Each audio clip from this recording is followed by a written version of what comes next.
প্রিয় বন্ধুরা, BM horror স্টোরিতে তোমাদের স্বাগত। আজকের আমি যে ঘটনাটি তোমাদের শোনাতে চলেছি, এই ঘটনাটি আমার বাবারা চার ভাইয়ের মধ্যে বড় ভাইয়ের মেয়ের সাথে ঘটেছিল। এই ঘটনাটি বেশি পুরাতন না, ঘটনাটি নতুন। 4-5 মাস হচ্ছে ঘটনাটি ওর সাথে ঘটেছিল। তা আমি গিয়েছিলাম ওদের বাড়ি, মানে আমার যেটা হয়, যেটা সম্পর্কে নিজের যেটা, তা গিয়েছিলাম ওদের বাড়ি। গল্প বলতে বলতে ও বলল যে আমি এরকমই জোঁকে দেখেছি, জানিস। তা আমি বললাম, তা কী করে দেখলি আমাকে বল। তা চলো পুরো ঘটনাটি শোনো, আশা করি তোমাদের ভালো লাগবে। চলো তাহলে শুরু করা যাক। সময় ছিল তখন গরমের সময়। তা আমার জেঠাদের বাড়ি থেকে বেশ খানিকটা দূর একটা কাকিমাদের বাড়ি আছে। আর কাকিমাদের বাড়ি মানে ওখানে ভূত থাকে, অনেক কিছু থাকে। তা আমার জেঠি সেই দিন রাতে বাড়ি ছিল না। তা আমার জেঠা আমার বোনকে বলল যে আমরা বাড়ি থাকবো না, আমরা কুটুম বাড়ি যাব, তা তুই গিয়ে ওই কাকিমাদের বাড়ি গিয়ে থাকবি। তা ভালো। তা বোন কাকিমাদের বাড়ি গিয়েছে। কাকিমাদের বাড়ি গিয়ে ডাকছে, তখন রাত 9টা থেকে 10টা বাজে। তখন গিয়ে ডাকছে কাকিমাদের বাড়ি গিয়ে। আর কাকিমা তখন কোথায় গিয়েছিল, কাকিমাদের বাড়ি থাকতে গিয়েছে। ডাকতে কাকিমা সাড়া দিল না। তারপর চলে আসছে ডেকে। আর ওর তো ভয় লাগছে, ও জানে তো কাকিমাদের বাড়ি ভূত আছে। জোরে ডেকে চলে আসছে। আস্তে কাকিমাদের ঘরের সামনে পুকুর আছে। পুকুর থেকে জোঁকে হস করে ঠেলে উঠেছে। পুকুর থেকে উঠে মাত্র চোখ বড় বড় করে আছে, মাথায় লাল টিপ, চোখ দুটো বড় বড়, ওর দিকে তেইকে আছে এক নজরে। ও দেখে মাত্রে ওই দৌড় লেগেছে, ওই ছুটে বার হয়ে এসে মাত্রে ওদের বাড়ি গিয়ে মাত্রে অজ্ঞান হয়ে গেছে। তারপর জেঠিরা এসেছে, কোথায় গিয়েছিল জেঠিরা, এসে মাথায় জল দিল। আর দেওয়ার পরে ওকে জিজ্ঞাসা করলো, কী হয়েছে রে? ও বলে, এরকমই আমি কাকিমাদের বাড়ি গিয়েছিলাম কাকিমা ডাকতে, তা কাকিমা বাড়ি ছিল না। আমি ডেকে আসতে এলাম, তখন জল থেকে ওরকমই উঠে আছে। এই ছিল আমার নিজের জেঠার মেয়ের সাথে ঘটে যাওয়া সত্য ঘটনা। গল্পটি ভালো লাগলে লাইক করতে ভুলো না, আর কমেন্টে বলতে ভুলো না যে গল্পটি কেমন লেগেছে। চলো তাহলে পরবর্তী গল্পতে ফিরে যাওয়া যাক। এই ঘটনাটি ঘটেছিল আমাদের পাড়ার এক কাকিমার সাথে। আমাদের পাড়াটা এমন জায়গায়, মানে সব একই ফ্যামিলি, আলাদা আলাদা জায়গায়। 5 মিনিট হাঁটলে আরেকজনের বাড়ি, 2 মিনিট হাঁটলে আরেকজনের বাড়ি। একটা পাড়ার মধ্যে ফ্যামিলি এরকমই আছে। তা আমাদের বাড়ির সামনে একটা কাকা, ওনারা গান বাজনা করে। তা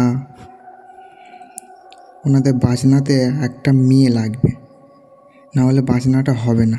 তা ওনার ফ্যামিলির মধ্যে ওনার একটা বৌমা, উনি ভালো গান গায়। তা বৌমার কাছে গিয়ে বললো, বৌমা এরকম একটা মেয়ে লাগবে, তুমি কি গান গাইবে? বললো হ্যাঁ। বলো চলো রিহার্সেল দিতে যাবে, চলো। আর আমাদের পাড়া ছাড়া মধ্যিখানে বাদার ওপারে আরেকটা পাড়া আছে, মানে অনেকটা দূর। তা উনি আর ওনার বৌমা গিয়েছে, সন্ধ্যের দিকে গিয়েছে রিহার্সেল দিতে, গান বাজনা রিহার্সেল দিতে গিয়েছে, গান হবে। আর ওনারা আসছে রাত 10টা 12টা এরকমই, বাধা দিয়ে আসছে, সোজা আসলে এ পাড়া আর ও পাড়া মধ্যিখানে তা বাধা দিয়ে আসছে। আর আমাদের এখানে ওই বাধাতে এক জায়গায় একজন গলায় দড়ি দিয়ে মরে গেছে, আর সেই টাইমে বাধায় খোঁড়াই হয়েছে। তা ওনারা আসছে দেখা পেল যে বাধার মধ্যিখানে একটা মেয়ে দাঁড়িয়ে আছে। তখন রাত 12টা বাজে। একটা মেয়ে দাঁড়িয়ে আছে। তাও ওই কাকিমাটা কিছু বুঝতে পারেনি। আর ওই কাকাটা বলে, বৌমা সোজা হেঁটে চলে আসো, বাধা দিয়ে কোনো দিকে তাকাবে না, তাড়াতাড়ি হেঁটে আসো। ওই কাকাটা সব বুঝতে পেরেছে, কিন্তু ওই কাকিমাটা কিচ্ছু বুঝতে পারেনি। তা আস্তে আস্তে একদম স্ট্রংভাবে দাঁড়িয়ে আছে। কাকিমাটা ভেবেছে যে রাত্রিবেলা কড়াই চুরি করতে এসেছে, আর স্ট্রংভাবে হেঁটে আসতেছে, কোনো দিকে তাকায়নি। বলে, সোজা একদম ঘরে গিয়ে কথা হবে, তুমি তাড়াতাড়ি হেঁটে আসো। কাকাটা বলছে ওনার বৌমাকে। সোজা হেঁটে এসে এই পাড়ায় এসেছে, আমাদের পাড়ায় এসে কাকিমার বাড়ি ছেড়ে দিয়েছে। বলে, তুমি আগে বাড়িতে ঢোকো, তারপর আমি ঘরে যাব। আর কাকিমার বাড়িতে ছেড়ে দিয়ে উনি ঘরে চলে গেছে। তারপরের দিন সকালবেলা কাকা এসে ওনার বৌমাকে বলছে যে, বৌমা ওটা কে ছিল জানো? বললে না তুমি ওখানে অজ্ঞান হয়ে যেতে, সেই দিন রাতে আমি বলিনি। বলে, ওটা যে যে গলায় দড়ি দিয়েছে ও দাঁড়িয়েছিল ওখানে। বন্ধুরা, এই ছিল ভয়ঙ্কর ঘটনা। চলো তাহলে ফিরে যাওয়া যাক আরও ভয়ঙ্কর ঘটনাতে। এই ঘটনাটি ঘটেছিল আমাদের পাড়ার কিছু লোকের সাথে। তাহলে ঘটনাটি বলছি, তোমরা শোনো। সময় ছিল জন্ম অষ্টমী, যেই দিন গোপাল ঠাকুরের জন্মদিন। ওই দিন আমাদের এখানে একটি নিয়ম আছে। আমাদের এখান থেকে মিনিমাম 5 থেকে 6 কিলোমিটার ওখানে ঠাকুরের জন্মদিন পালন হয়, গোপাল ঠাকুরের। তা আমাদের এখান থেকে সবাই টোটো করে গিয়েছে, ঠাকুরের জন্মদিন পালন করেছে, কোনো অনুষ্ঠান হয়েছে ভালো করে, আর আসছে, ফিরে আসছে। তা ভালো, আস্তে আস্তে টোটো ভর্তি পুরো লোক।